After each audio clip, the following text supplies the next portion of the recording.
کہیں کہ اسے یہ ختم کرنے میں اس کا بھی کردار تھا؟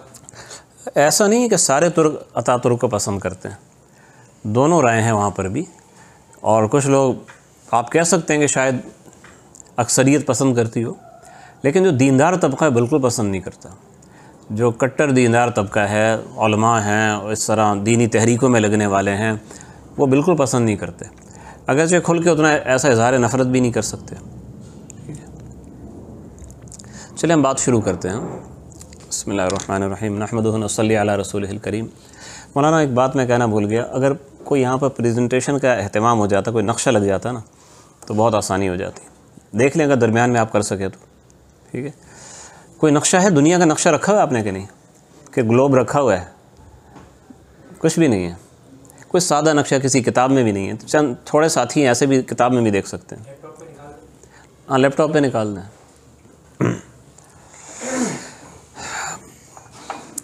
نحمدہ و نصلی علی رسولہ الکریم، اما بعد۔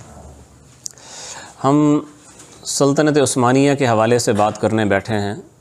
وجہ یہ ہے کہ مسلمانوں کی آخری خلافت وہ سلطنت عثمانیہ تھی۔ آپ جانتے ہیں کہ ہماری 4 خلافتیں عام طور پہ مشہور ہیں، ویسے 5 ہیں۔ تو پہلی خلافت راشدہ ہے جو سن 11 سے شروع ہو کے 41 پہ ختم ہوتی ہے۔ دوسری پھر خلافت بنو امیہ سفیانیہ ہے جو حضرت امیر معاویہ رضی اللہ عنہ سے لے کے ان کے پوتے معاویہ پہ ختم ہوتی ہے، ٹھیک، یعنی 41 ہجری سے لے کے 64 ہجری تک، تقریباً 23 ساڑھے 23 سال ہو جاتے ہیں۔ اس کے بعد یہ 2 ہو گئی۔ تیسری جو ہے وہ خلافت زبیریہ ہے، عبداللہ بن زبیر رضی اللہ تعالیٰ عنہ کی، جو 64 ہجری سے لے کے 73 پہ ختم ہوتی ہے۔ اس خلافت میں ایک ہی خلیفہ تھے، عبداللہ بن زبیر، وہ آئے اور پھر کو جب مقابلہ ہوا عبد الملک بن مروان سے تو حجاج بن یوسف لشکر لے کے آئے اور شہید ہو گئے۔ اس کے بعد دوبارہ بنو امیہ کی خلافت آتی ہے، مگر دوسرے خاندان میں، یعنی بنو مروان میں، تو اور 132 تک رہتی ہے۔ تو یہ خلافتیں 3 ہو گئیں، یعنی خلفۂ راشدین، بنو امیہ اور خلافت زبیریہ۔ اور یہ تینوں خلافتیں 1.5 صدی کے اندر اندر، اس سے بھی کم، تقریباً 125 سال آپ کہہ لیں، تینوں خلافتوں کا دورانیہ ہے۔ 132 ہجری میں بنو امیہ کی خلافت بھی ختم ہو چکی تھی۔ اب تیسری خلافت شروع ہوتی ہے بنو عباس کی، اور 132 سے لے کے وہ 656 ہجری تک چلی ہے، یعنی تقریباً 5.25 صدیاں قائم رہی ہے۔ اس کے بعد آپ جانتے ہیں خلافت بغداد کیسے ختم ہوئی؟ خلافت بغداد کیسے ختم ہوئی بنو عباس کی؟ جن کو معلوم ہے ذرا ہاتھ کھڑا کریں، مجھے تھوڑا اندازہ تو ہو نا آپ کا مطالعہ کتنا ہے تاریخ کا، پھر اس لحاظ سے میں بات کروں۔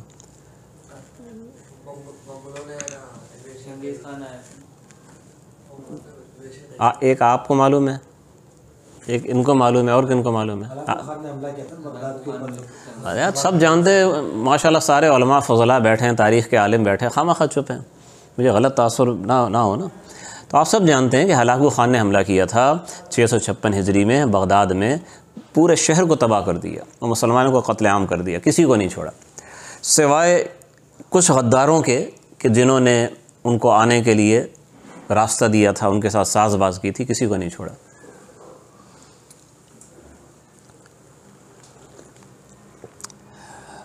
اس کے بعد تقریباً 2-2.5 سال عالم اسلام میں کوئی خلیفہ نہیں تھا۔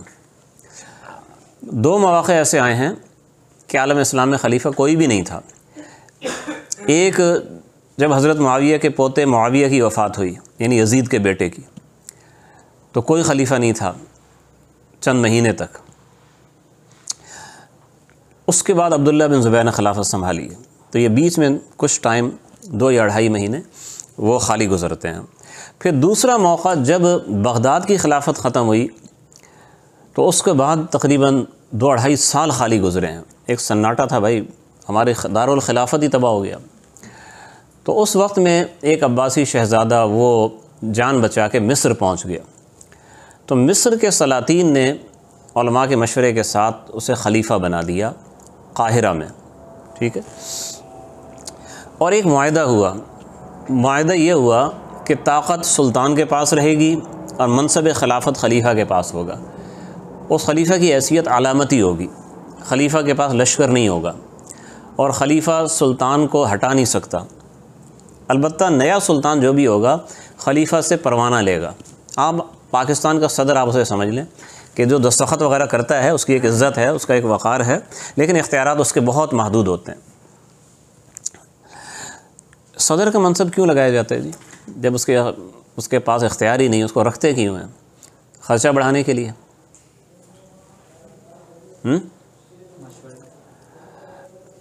ہاں، آپ کہہ سکتے ہیں کہ اس کا ایک فائدہ ہے کہ وزیر اعظم بالکل مطلق العنان نہیں ہوتا کہ ہر جگہ جو چاہے وہ کرے، تھوڑا سا اس کے اوپر چیک اینڈ بیلنس اس کا رہتا ہے صدر کی طرف سے۔ تو اسی طریقے سے وہ جو قاہرہ کی جو خلافت تھی، باوجود اس کے خلافت کے لحاظ سے کمزور تھا، لیکن اس منصب کا فائدہ بہرحال تھا کہ مسلمانوں کا ایک مرکزی نقطہ وحدت تھا۔ ابھی جو برطانیہ کی ملکہ فوت ہوئی ہے، ملکہ الزبتھ، تقریباً سینچری مارنے والی تھی وہ، ایسے ہی ہے نا؟ تو اس کی بادشاہت کا فائدہ کیا تھا؟ اس کا جو کامن ویلتھ کے جو ممالک تھے ان سب کے لیے وہ ایک وحدت کی علامت تھی۔ باقی تو نہ اس کا کوئی اختیار تھا یعنی سیاست کے اندر، اور نہ اس کے پاس یعنی وہ شاہی تم طراق تھا جو پہلے برطانیہ کے بادشاہوں کو ہوتا تھا، سارا کام تو وزیر اعظم ہی کرتا ہے۔ تو خیر یہ خلافت بھی چلی ہے کافی عرصے تک۔ اس دوران منگولوں کے حملے کے بعد ترکی میں، موجودہ جو ترکی ہے جسے اناطولیہ کہا جاتا تھا، یہاں پر ایک قبیلہ پہنچا، ٹھیک ہے؟ اس قبیلے کا نام تھا قائی، بعض لوگ کائی بھی کہتے ہیں لیکن صحیح تلفظ کا موٹے قاف کے ساتھ ہے۔ اور قبیلے کے سردار کا نام تھا سلیمان شاہ، اور بعض مآخذ میں اس کا نام لکھا ہے گوندوز الپ، یہ دونوں نام ملتے ہیں۔ تو ہاں، سلیمان شاہ وہاں سے نقل مکانی کر رہا تھا شام کی طرف، ٹھیک ہے؟ اس کے مستقل اس کی وجود تھی،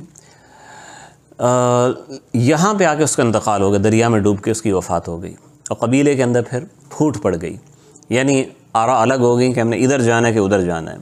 تو قبیلے کا ایک حصہ وہ دوسرے راستے پہ چلا گیا، اور قبیلے کا ایک حصہ جس کا سردار ارطغرل لفظ لکھنے میں آتا ہے لیکن صحیح تلفظ چونکہ غین ترکی میں پڑھا نہیں جاتا، ارطغرل تھوڑا موٹا آپ اسے کر لیں، ارطغرل یہ اس کا صحیح تلفظ ہے۔ تو ارطغرل صاحب وہ باقی قبیلے کو لے کے اناطولیہ میں آگے چلے گئے، موجودہ ترکی میں۔ موجودہ ترکی میں اس وقت سلجوقی سلاطین کی حکومت تھی۔ سلجوقی ایک زمانے میں تقریباً پورے عالم اسلام کے حکمران تھے، پھر وہ کمزور ہوتے گئے، بکھرتے گئے، تو اب یہ سمجھیں ان کی باقیات رہ گئی تھیں۔ جیسے ہندوستان میں ایک زمانہ تھا مغلوں کا کہ کابل سے لے کے حیدرآباد دکن تک اور آسام برما تک وہ سارا مغلوں کے پاس تھا، لیکن آخری دور میں آپ دیکھیں تو بس وہ اکبر شاہ ثانی اور شاہ عالم اور بہادر شاہ ظفر، ٹھیک ہے، بس کچھ ان کے پاس اختیار نہیں تھا۔ تو آخری جو سلجوقی وہ کمزور سلجوقی سلاطین تھے اس زمانے میں، خیر ارطغرل کا زمانے میں تو وہ ایک اچھا مضبوط بادشاہ تھا، علاء الدین کیقباد نامی، وہ مضبوط بادشاہ تھا، اور اس وقت اس کی جنگ ہو رہی تھی بازنطینیوں سے۔ ارطغرل نے جب دیکھا کہ یہ مسلمان اور نصرانی آپس میں نبرد آزما ہیں اور مسلمانوں کی مدد کی ضرورت ہے، تو اپنے قبیلے کے ساتھ میدان جنگ میں اتر گیا اور نصرانیوں کو شکست ہو گئی۔ یہ تاریخ کی ایک بہت بڑی جنگ ہے، یہ بڑی یادگار جنگ ہے۔ اس میں مورخین نے، جو ہمارے قریبی مورخین ہیں اردو کے، تو ساری کتابوں میں یہ واقعہ غلط انداز میں لکھا ہے۔ اللہ تعالیٰ رحم فرمائے، ہماری اردو تواریخ کا حال بہت برا ہے۔ سب سے آپ یوں سمجھیں کہ معیار کے لحاظ سے گری ہوئی جو اردو تاریخ ہے نا، اردو تاریخ ہے، ٹھیک ہے، کوئی تحقیق نہیں کی، بھائی کچھ بھی روایت اٹھا لی، کچھ بھی معنی بنا لیا اور کام تمام ہوا جی۔ تو آپ اردو کی کوئی بھی تاریخ دیکھیں، اور خاص طور پہ وہ جو ہمارے یونیورسٹی وغیرہ میں جو بنائی جاتی ہے نا امتحان کی تیاری کے لیے، چھوٹی چھوٹی تاریخیں، اسپین کی بنا دی، فلاں پروفیسر صاحبہ، فلاں ڈاکٹر صاحب، وہ پرچے کی تیاری کے لیے ہوتی ہے، اور خود لکھنے والے کو پتہ نہیں ہوتا میں نے کیا لکھا ہے، ادھر سے کاپی کی ادھر پیسٹ کیا، بس کتاب تیار ہے جی۔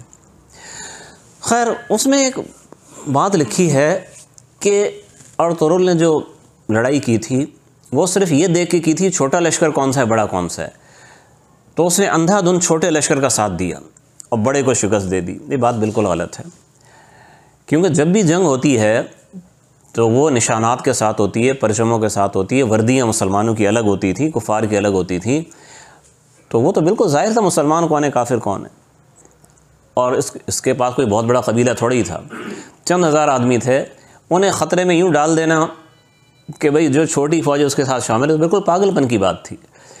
اگر مثال کے طور پہ آپ تصور کریں کہ پتہ نہیں چل رہا تھا، مثلا اتنی دھول تھی، مٹی تھی، کوہر تھا، تو ایسی صورت میں بھی عقل کا تقاضا یہ تھا بڑی کا ساتھ دیتا تاکہ مال غنیمت تو کچھ ہاتھ آتا۔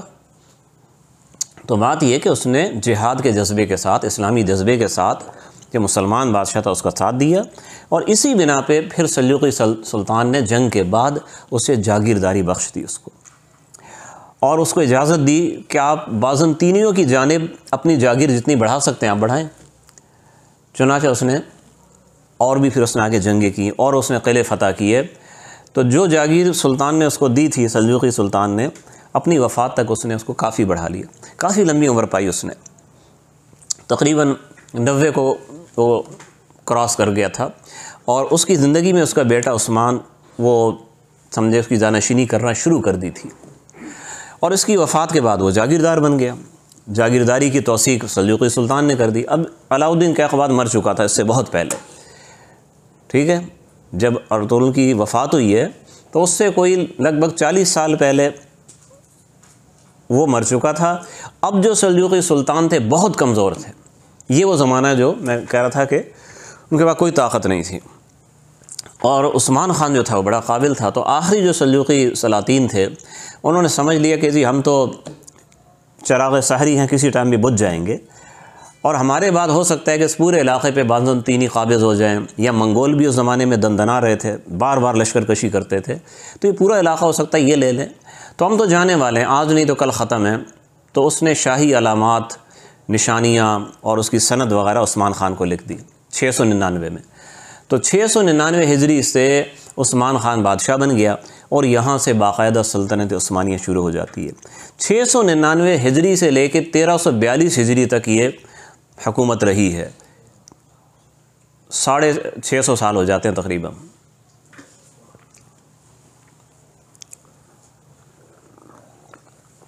اور مسلمانوں کی تاریخ میں کوئی بھی حکومت اتنی طویل نہیں چلی، کوئی بھی حکومت۔ اچھا اس کو ذرا زوم ان کریں جی، یا ترکی نکالیں ذرا، ہاں ادھر یہ ہے۔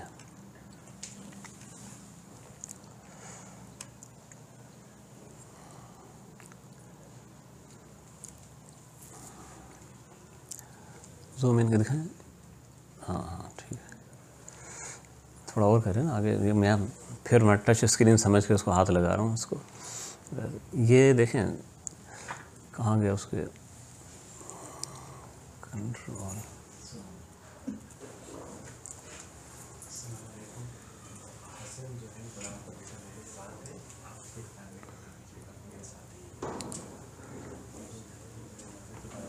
چلیں اب اس کو موڑ دیں جناب حاضرین کی طرف، میرا دیکھنا اتنا ضروری نہیں ہے۔ یہ آپ کو اس نقشے میں امید ترکی نظر آ رہا ہوگا، اورنج کلر ہے اس میں، نظر آ رہا ہے؟ یہ اصل ترکی جسے اناطولیہ کہا جاتا ہے یہ ہے، ٹھیک ہے۔ اس کے بعد ترک جو تھے آگے بڑھے ہیں، یورپ کی طرف گئے ہیں، میں وہی داستان آپ کو سنا رہا ہوں۔ عثمان خان نے جب حکومت سنبھالی ہے 699 میں، تو اس نے یورپ کی جانب بھی اس نے آگے بڑھنا شروع کیا ہے۔ بہت سے مسلمان حکمرانوں کو، بلکہ اکثر کو آپ دیکھیں گے کہ جب انہیں حکومت ملی انہوں نے اپنے ہمسایوں سے لڑنا شروع کر دیا، بجائے جہاد کرنے کے وہ خانہ جنگی میں زندگی انہوں نے گزار دی، حالانکہ بڑی طاقت تھی، بڑی صلاحیت تھی، سب کچھ انہوں نے ضائع کر دیا۔ یہ نیک آدمی تھا، اور امت کا درد تھا، اور مسلمان جیسے تباہ حال اس زمانے میں تھے اس کی مثال پچھلی ان کی صدیوں میں نہیں ملتی۔ منگولوں نے جو قتل عام کیا تھا، وہ شہروں کے شہر ختم کر دیے تھے، تو اسے فکر تھی مسلمانوں کو پھر اپنے پیروں پہ کھڑا کیا جائے اور ایک مضبوط اسلامی حکومت بنائی جائے۔ خود بھی بہت زیادہ عبادت گزار تھا، آپ یوں کہہ سکتے ہیں کہ وہ دن کا مجاہد تھا، رات کا صوفی تھا۔ اس کے جو سسر تھے وہ اپنے زمانے کے ایک شیخ تھے، صاحب سلسلہ تھے، بزرگوں کے خلیفہ مجاز تھے، اور انہی بزرگ کی بیٹی سے ان کی شادی ہوئی، عثمان خان کی۔ اتنی زیادہ اس میں نیکی تھی، تقویٰ تھا، تو اس نے مسلسل جہاد کیا ہے، حتیٰ کہ یہ سمندر تک پہنچ گیا۔ اوپر جو آپ کو سمندر نظر آ رہا ہے جو یورپ اور ایشیا کے درمیان ہے، اور وہاں یہ سمجھیں کہ اس نے بورسا ایک مشہور شہر ہے، اس کے محاصرے کے دوران اس کی وفات ہو گئی، ٹھیک ہے۔ اس کے بعد اس کا بیٹا اورخان حکمران ہوا اور اس نے بورسا فتح کر لیا۔ مزید یہ کہ اس نے ایک موقع اس کو ملا تو اس نے اپنی فوج سمندر کے پار بھی بھیج دی، اور پہلی دفعہ مسلمان یہاں سے یورپ میں داخل ہوئے اور علاقہ فتح کیا۔ داخل تو پہلے بھی ہوئے تھے لیکن علاقہ فتح نہیں کر سکے تھے، ٹھیک ہے۔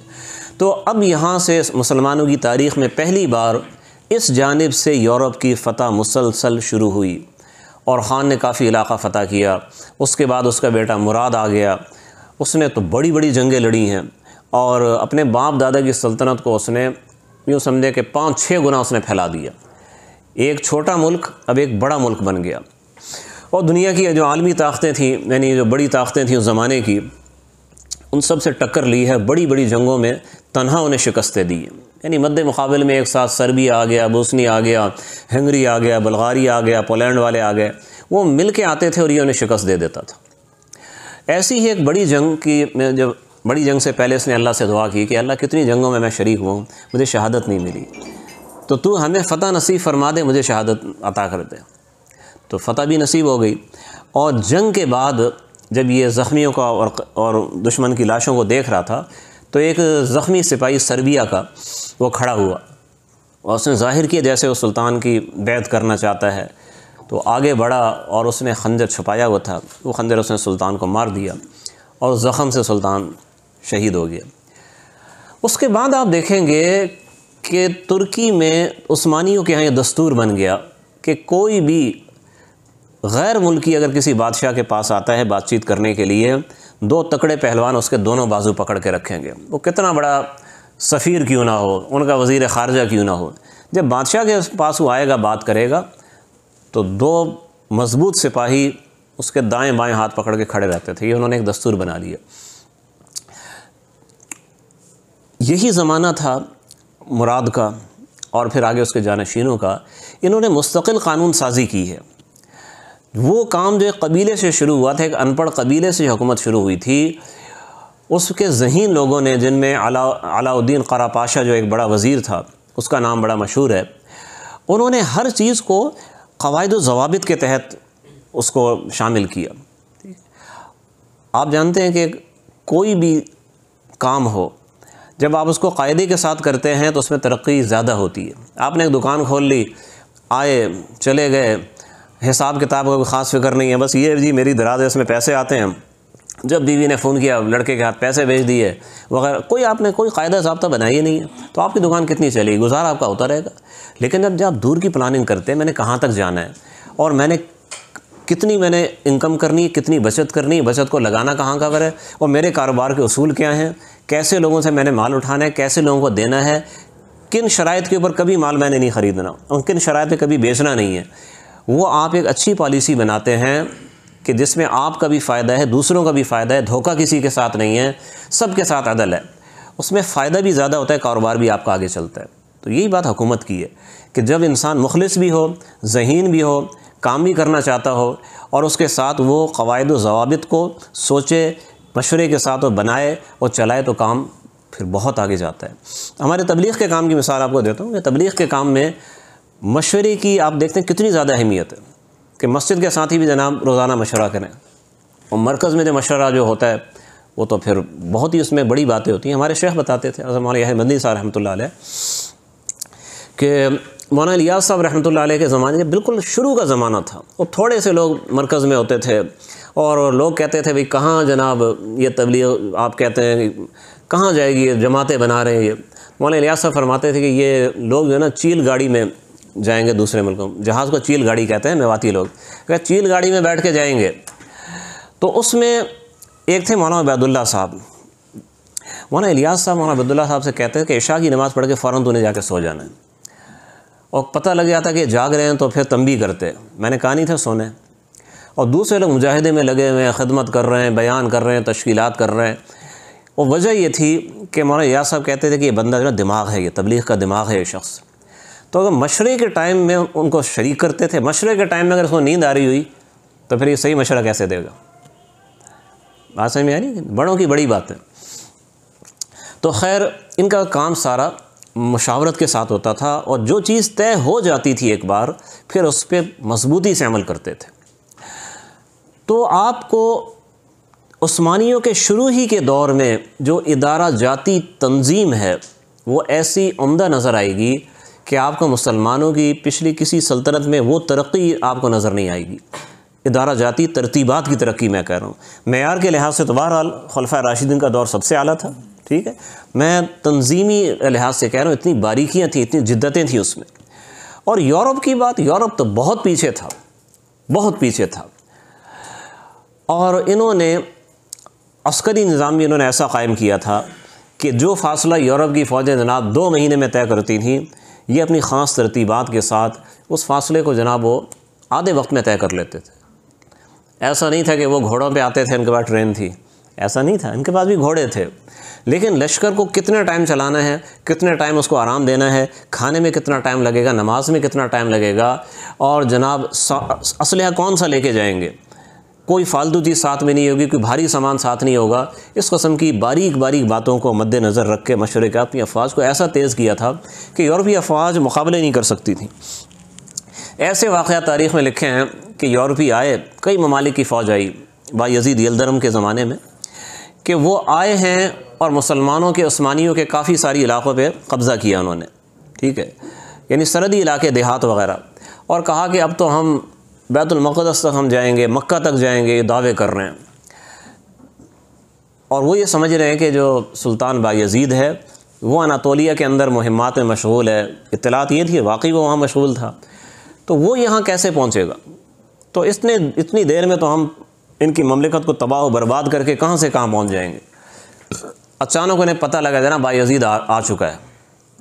جب یہ خبر ملی تو یورپی بادشاہوں نے جھوٹ سمجھ کے خبر لانے والے کا مذاق اڑایا اور قہقہے لگائے، جناب بایزید آ رہا ہے، بایزید کہاں سے آ رہا ہے، وہ کوئی جن ہے جو آ رہا ہے۔ لیکن 2 گھنٹے بعد انہیں پتہ لگا کہ جس وادی میں ہمیں دوسری وادی میں عثمانی فوج آ چکی ہے۔ پھر تو جناب چھکے چھوٹ گئے اور طوطے اڑ گئے، اور جنگ ہوئی تو نفسیاتی طور پہ تو خوف پہلے ہی طاری تھا، اور شکست کھا کے بھاگے ہیں۔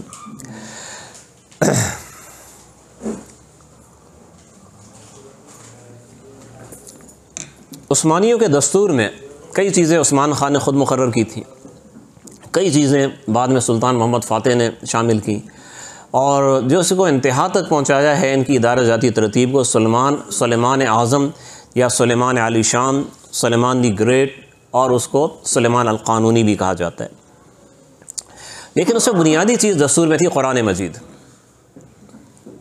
قرآن مجید ہمارے تبلیغ کے بزرگ تھے بھائی ابراہیم عبد الجبار صاحب، آپ میں سے بہت سے حضرات نے دیکھا ہوگا، پرانے جتنے بھی ساتھی ہیں جانتے ہیں ماشاءاللہ۔ مجھے ان کا بیان یاد ہے، مدنی مسجد میں بیان کر رہے تھے، بہت پرانی بات ہے یہ، کم از کم اس بات کو میرا خیال ہے 35 سال ہو گئے ہوں گے۔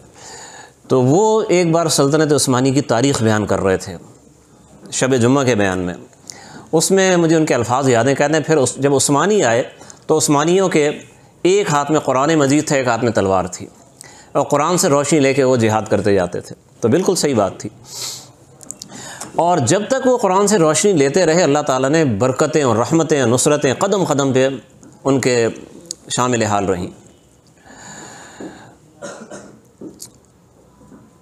ایک کام انہوں نے جو کیا بہت عجیب تھا، اور جس کی وجہ سے ان کو جناب نشانہ بھی بنایا جاتا ہے، الزام بھی لگایا جاتا ہے، وہ تھا ینی چری فوج۔ ینی چری کیا ہے؟ جو جنگوں میں لڑکے لاوارث ہوتے تھے غیر مسلموں کے، اب بہت سے جناب وہ 10,000 کی فوج ان کی آئی، 50,000 کی فوج آئی، ان میں سے جناب 1/3 یا آدھے قتل ہو گئے، ظاہر ہے اپنے خاندان کے کفیل تو وہی لوگ تھے نا، اب ان کا علاقہ ہمارے قبضے میں آ گیا، اب ان کے بال بچوں کا کیا ہوگا؟ یہ فکر کس نے کرنی ہے؟ یہ فکر کس نے کرنی ہے بتائیں جی؟ جس نے قبضہ کیا ہے اسی کے ذمے ہے، ذمیوں کے بھی بہت زیادہ حقوق ہیں۔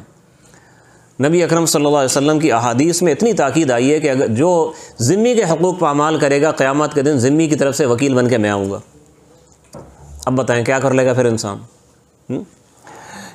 تو اس لیے ان کے حقوق کی بڑی نگہداشت کرتے تھے، اور ایسے کئی واقعات ہیں کہ بعض یعنی تھوڑے نہیں، ایسے بہت واقعات ہیں کہ عیسائیوں نے اپنے قلعے خود عثمانیوں کے حوالے کیے اور کہا کہ ہمیں اپنے نصرانی بادشاہوں سے زیادہ آپ پر اعتماد ہے، آپ کے انصاف پر ہمیں یقین ہے۔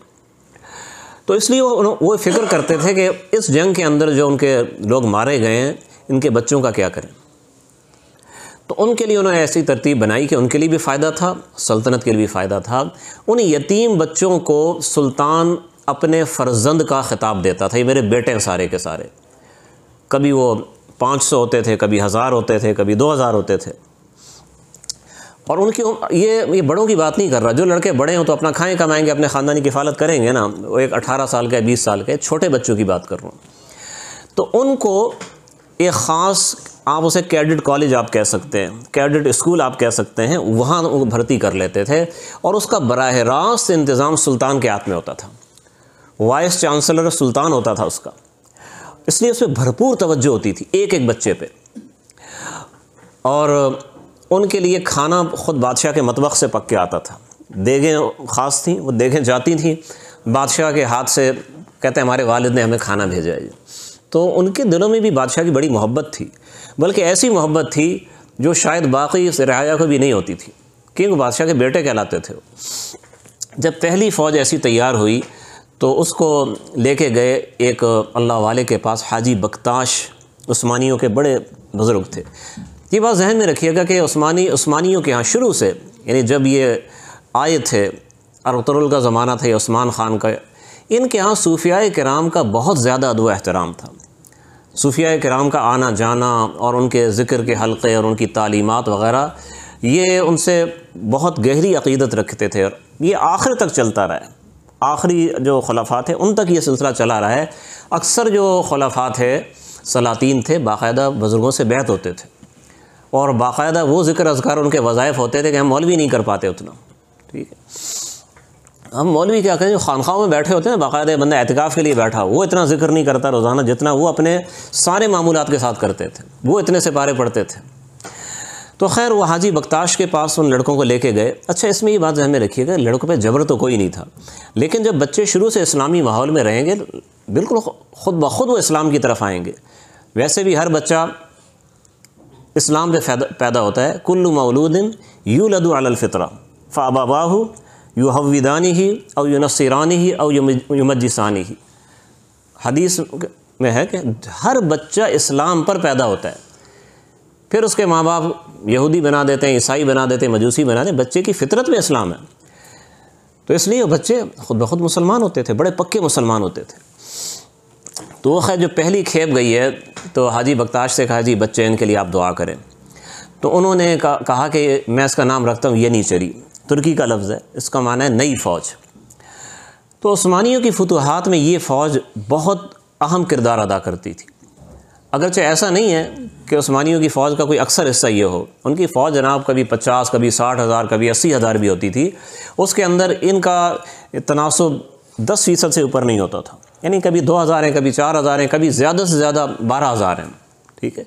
لیکن یہ لڑاکے بہت تھے، جنگجو بہت تھے، ان پہ ایک پابندی بھی تھی، یہ شادی نہیں کر سکتے تھے، ٹھیک ہے۔ ابا کہیں گے تو شادی ہوگی، خود نہیں کہ جا کے شادی کر لی، اور ابا جلدی کہتے بھی نہیں تھے۔ جب تک لڑنے کا ٹائم ہوتا تھا، جو عمر ہے 30 سال 35 سال، اس میں یہ کنوارے ہی ہوتے تھے، تاکہ ان کا ذہن کسی اور طرف نہ جائے، بس لڑنا ہے، جہاد کرنا ہے۔ ہاں جب عمر ہو گئی تو ٹھیک ہے، اب آپ کو دوسری ذمہ داری دیتے ہیں، اب آپ شادی بھی کریں، گھر بسائیں، فوج کے اندر ہی خالص جو ہے نا وہ جو بالکل بے فکر نوجوان ہیں ان کو رکھتے تھے. بات سمجھ آ رہی ہے نہیں آ رہی؟ ان چیزوں کو یورپی مورخین بہت اچھالتے ہیں، مستشرقین اور ہمارے سیکولر کالم نگار بھی، کہ جو چیز بذات خود ایک قابل تعریف چیز ہے اس کو بھی سیاہ کر کے پیش کرتے ہیں، اور یوں کرتے ہیں دیکھو یہ عثمانی سلاطین جو ہے نا یہودیوں کے بچے اٹھا کے لے جاتے تھے، عیسائیوں کے بچے اٹھا کے لے کے جاتے تھے، زبردستی مسلمانوں کو بنا لیتے تھے، اور اس قسم کی باتیں. ٹھیک ہے. تو اچھا ایک بات یہ، دوسری بات جو ایک عام طور پہ کہی جاتی ہے کہ عثمانی سلاطین نے ان کے ہاں قانون تھا کہ جی اپنے بھائیوں کو قتل کر دو، جو بادشاہ اپنے بھائیوں کو قتل کر دے. معلوم ہے آپ کو؟ کس نے کہا بھائی؟ آپ نے کہا؟ دیکھیں ان کو معلوم ہے بھائی.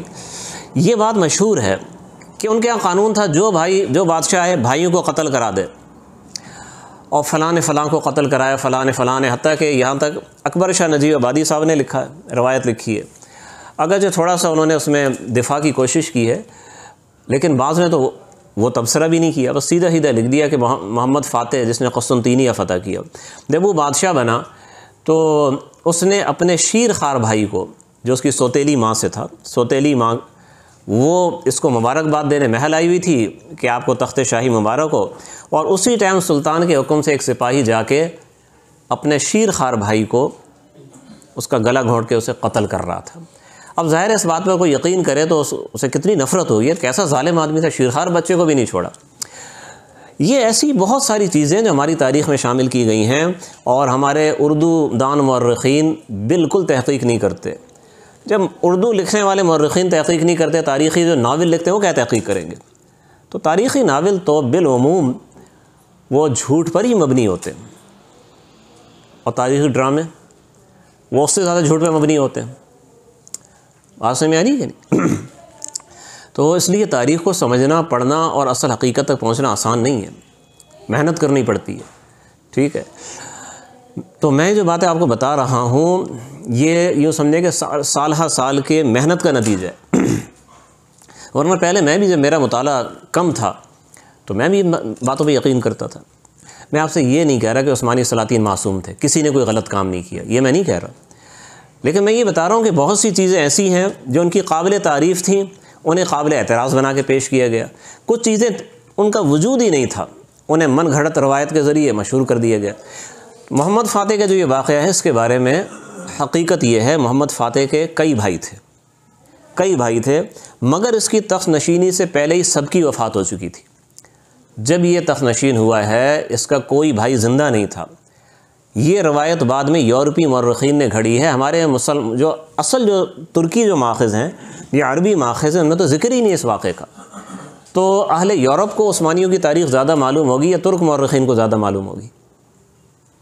بھئی پاکستان کی تاریخ پاکستانی کو زیادہ پتہ ہوگی یا جناب وہ فلپائن والوں کو زیادہ پتہ ہوگی، انڈونیشیا کو، یا جناب وہ جزائر ہوائی والے کو زیادہ پتہ ہوگی؟ جو جس ملک کا ہے اس کو زیادہ پتہ ہوتا ہے نا. تو سلطان محمد فاتح کا زمانہ اس لحاظ سے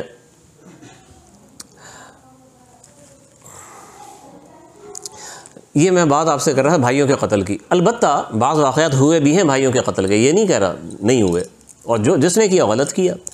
لیکن ایسا نہیں ہے کہ کوئی قانون بنا ہوا تھا کہ جو آئے قتل کرے. یہ جو کہا جاتا ہے کہ سلطان محمد فاتح نے قانون بنا دیا تھا، تو پہلے تو یہ دیکھا جائے کہ اس قانون کے الفاظ کیا تھے. ٹھیک ہے. تو اس قانون کے اصل الفاظ کو کوئی نقل نہیں کرتا. دوسرا، قانون کے اصل الفاظ بھی آپ کے سامنے ہوں تو آپ بتائیں، پاکستان کے آئین کی ایک لائن لکھی ہوئی ہے، کیا اس کی تشریح من عن وہ ہوگی جو کوئی بھی آدمی کر دے، یا قانون کی تشریح قانون دان کرے گا؟ قانون کی تشریح قانون دان کو پتہ ہوتی ہے. بعض ایسے اصطلاحی الفاظ ہوتے ہیں عام آدمی اس کا کیا سے کیا مطلب لے لے گا.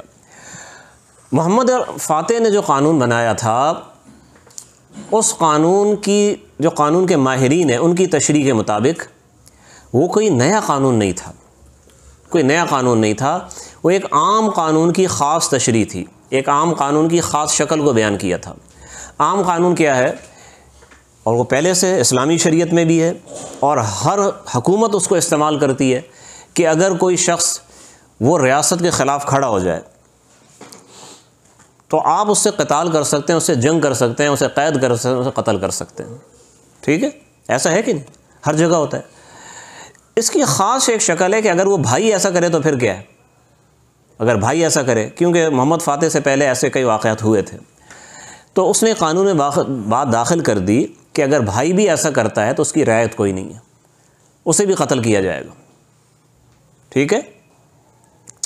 اس کا یہ مطلب نہیں ہے کہ کوئی بھی تخت نشین ہوتے ہی سارے بھائیوں کو مروا دے. مگر آپ یہ جانتے ہیں کہ بعض اوقات خود غرض قسم کے لوگ، چاہے وہ حکمران ہو، چاہے وہ جج ہو، چاہے وہ ڈپٹی کمشنر ہو، صحیح قانون کو غلط استعمال کرتا ہے. قانون تو ٹھیک ہے، لیکن بجائے مجرم کو بے قصور کو سزا دے دی. ایسا ہوتا ہی نہیں، اور دنیا کے ہر ملک میں ہوتا ہے اور ہوتا ہی رہتا ہے. ایسا نہیں کہ جناب کبھی کبھی ہو گیا، ہوتا رہتا ہے ایسا. تو بعد کے کچھ سلاطین نے اس قانون کو غلط استعمال کیا. ان میں دو نام ہیں، ایسا نہیں کہ ایسے واقعات آپ کو بکثرت ملیں گے، مگر دو واقعات ہیں، اور بے شک وہ واقعات لرزہ خیز ہیں وہ. ٹھیک ہے. جو تاریخ صحیح ہے وہ ہم بیان کریں گے، ہمیں انکار کی ضرورت نہیں ہے. ٹھیک ہے. مگر میں اس کو آگے بیان کروں گا جو دور زوال کے واقعات ہیں. ابھی تو ہم دور عروج کی بات کر رہے ہیں. بایزید کی بات میں کر رہا تھا. بایزید بہت ہی بہادر بادشاہ تھا. وہ یورپ میں اتنا آگے چلا گیا تھا کہ آخری جنگ میں اس نے یورپ کے شہزادوں کو قید کیا، اور قید کرنے کے بعد خود آزاد کر دیا اور کہا کہ جاؤ اگلی جنگ کی تیاری کرو، چیلنج دے رہا ہوں، تم مجھے روک نہیں سکو گے. میں اٹلی پہنچوں گا، ویٹیکن پہ قبضہ کروں گا، اور وہاں پر میں اپنے گھوڑے کو دانہ کھلاؤں گا. یہ چیلنج دے کے چھوڑا. تو صورتحال ایسی تھی کہ اگر اس بادشاہ کو موقع مل جاتا، شاید 8-10 برس میں پورا یورپ انتہا تک فتح ہو جاتا. برطانیہ، فرانس بھی اسلام کے جھنڈے کے نیچے ہوتے. ٹھیک ہے. کیونکہ اس کی ابھی عمر بھی اتنی نہیں تھی، بالکل جوان آدمی تھا، 40 سال لگ بھگ اس کی عمر تھی. صحت کے لحاظ سے وہ اگلے 20-25 سال حکومت کر سکتا تھا. لیکن ایسے میں مسلمانوں کی اپنی شامت اعمال آڑے آ گئی. جو اکثر مسلمانوں کو اس نے سب سے زیادہ نقصان پہنچایا ہے وہ ہے آپس میں لڑنا. یہ ایسا زمانہ تھا کہ دنیا میں ایک طرف سلطنت عثمانیہ، وہ دنیا کی سب سے بڑی حکومت تھی، اور لگ بھگ اتنی بڑی حکومت وہ تیمور نے قائم کی تھی. وسط ایشیا، ایران، خراسان، افغانستان، ہندوستان، عراق، یہ سارا علاقہ اس نے لے لیا تھا. شام کی طرف بھی اب وہ بڑھ رہا تھا، اور اس کا اگلا ارادہ یہ تھا کہ میں ترکوں سے لڑوں گا، بایزید سے لڑوں گا. تو وہ کہتا تھا بھی ایک میان میں 2 تلواریں نہیں رہ سکتی، تو اس زمین پر بھی 2 بادشاہ نہیں ہوں گے، میں اکیلا بادشاہ ہوں گا. ابھی کتنی غلط سوچ تھی. اس کے بجائے اگر وہ اپنی افواج کو چائنا کی طرف بھیجتا، ان کی افواج تو یورپ جا رہی تھی نا، اور وہ سمرقند و بخارا چائنا کی سرحدوں تک اس کی حکومت تھی، اگر وہاں پہ بھیجتا تو اس فوج کا مقابلہ کرنے والا کوئی نہیں تھا. دنیا کی سب سے بڑی فوج تھی. اس کا وہ حصہ جو اس کی کمان میں تھا، 8 لاکھ سوار تھے وہ، جو بیک وقت اس کے ہاتھ میں ہوتے تھے. تو بڑے آرام سے جناب یہ کوریا اور جناب وہ جاپان تک یہ فتح کر سکتا تھا، اتنی بڑی طاقت تھی. لیکن وہ اس نے کہا نہیں، پہلے مسلمانوں سے نمٹوں، بایزید سے حکومت چھینوں. اختلافات ہو گئے، بہانے بن گئے بہت سارے. تو ان دونوں بادشاہوں کی پھر جنگ ہوئی ہے، بہت بڑی تاریخی جنگ ہے. یہ انقرہ کے مقام پہ ہوئی ہے، جو موجودہ ترکی کا دارالحکومت ہے. اور اس جنگ میں بایزید کو شکست ہو گئی. لشکر کے لحاظ سے تیمور کی طاقت بہت زیادہ تھی.